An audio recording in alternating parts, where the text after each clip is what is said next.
When you have about 6 inches of cord left before you get to the end, it's time to add a new cord. If you continue wrapping until you get to the end, you'll have to remove some cord in order to attach the next cord. So make sure you stop so that you don't create unnecessary work. The first thing you need to do is you need to take your piece of tape off of here in case you have a piece on there, if you have your name on there. If you take your tape off of here with your name, please get a new piece of tape, write your name on there, and then stick it to the bottom of your bowl so that we can identify whose is whose. Okay, so the next thing you need to do is make sure that this end of your cord is cut at an angle. When you take your tape off, sometimes you're going to get kind of frays at the end of your coil. If that happens, just go ahead and take your scissor and cut a new angle so that you get rid of the messy pieces. Okay, then you'll need to cut another piece of cord. Pay attention to how much more you have to do on your bowl.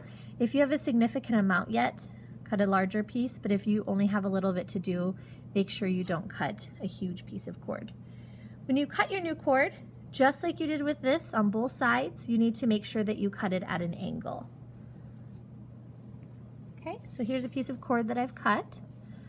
As you can see, I've cut it at an angle. It's fraying a little bit, but it's not too bad, so we can still use that. The next thing you need is masking tape. So I'm going to cut a piece that is probably about 10 inches long. You can see right there. And then I'm also going to get another little piece that is significantly shorter. You can kind of see in comparison to my hands. Okay, so in order to attach this new piece of cord, you're going to take the side or the angle right here, and you're going to line it up with the angle on here. So obviously that doesn't work that way, so I need to flip it around. Depending on how much extra cord you have, it can kind of be a little bit tricky to get those lined up. Okay, so it looks like they don't quite fit up, so I need to cut this one at a slightly deeper angle. Okay, so that's a lot better. So I'm going to put those two together, and I'm going to take my small piece of tape and wrap around the very end. When I do this, it's really important that you're pushing down and making sure that's really tight on there.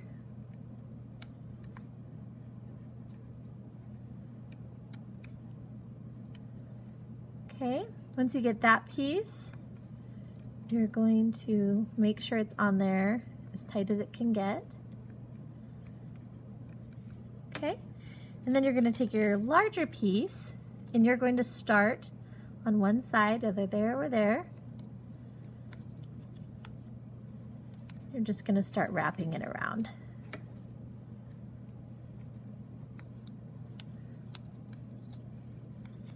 Again, you want it really tight on there.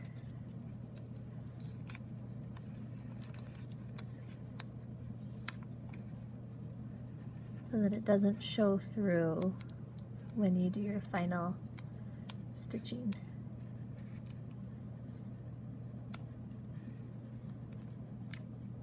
Okay, so I started on one side of the tape, I went all the way across the tape, and I ended past the other side.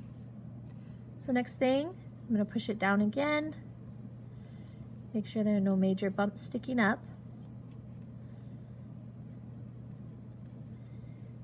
And then I'm just going to continue to wrap my coils and stitch them down like I was doing before.